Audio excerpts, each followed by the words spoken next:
Titas gas, Jafrabad gas, Karnaphuli gas, Pashchimanchal gas, Jalalabad gas এবং Sundarban gas, এইসব gas 6টা বিভাগকে নিয়ে বিগত সরকার যেভাবে আমাদের এই গ্যাসের সংযোগ বন্ধ করে দিয়ে যেভাবে তাই বা আমার তাই তারা করছেন, সেই দিনগুলি আমরা এই প্রেস ক্লাবে বাংলার সামনে এবং বিভিন্ন জোনাল অফিসে গুলশান থেকে শুরু করে অন্যান্য অফিসের সামনে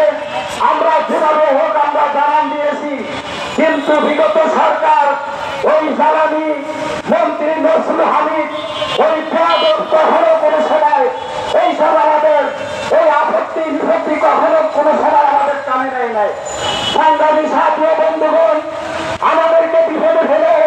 গ্রাহকদেরকে বিপদে ফেলে, তাদেরকে বঞ্চিত করে ওই নজরুল হামিদ 2টি ফাইল তৈরি করছে। একটি ফাইল হইল তিতাস গ্যাসের পক্ষে, আরেকটি ফাইল হইল ওই বোতল গ্যাসের পক্ষে। উনি বোতল গ্যাসের থেকে কোটি কোটি টাকা প্রতি মাসে এবং রাতের অন্ধকারে এই ওদের কাছ থেকে দুর্নীতি হিসাবে তাদেরকে এইভাবে করে দুর্নীতির মাধ্যমে তাদের কাছ থেকে হাতে নিয়ে তিতাস গ্যাস আমাদের যে নৈতিক সম্পদ, খনিজ সম্পদ, জাতির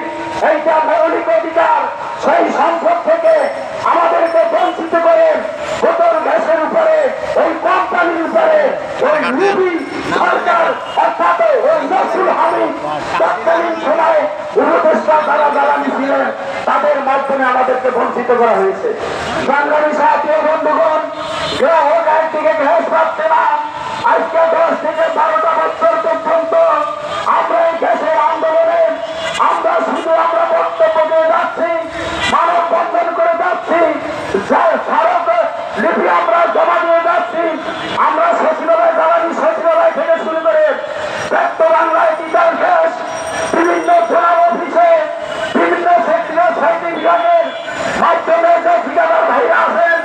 গ্রাহক যারা আছেন, তাদের প্রত্যেকেই এই আপত্তি বিপত্তি নিবেদন ছিল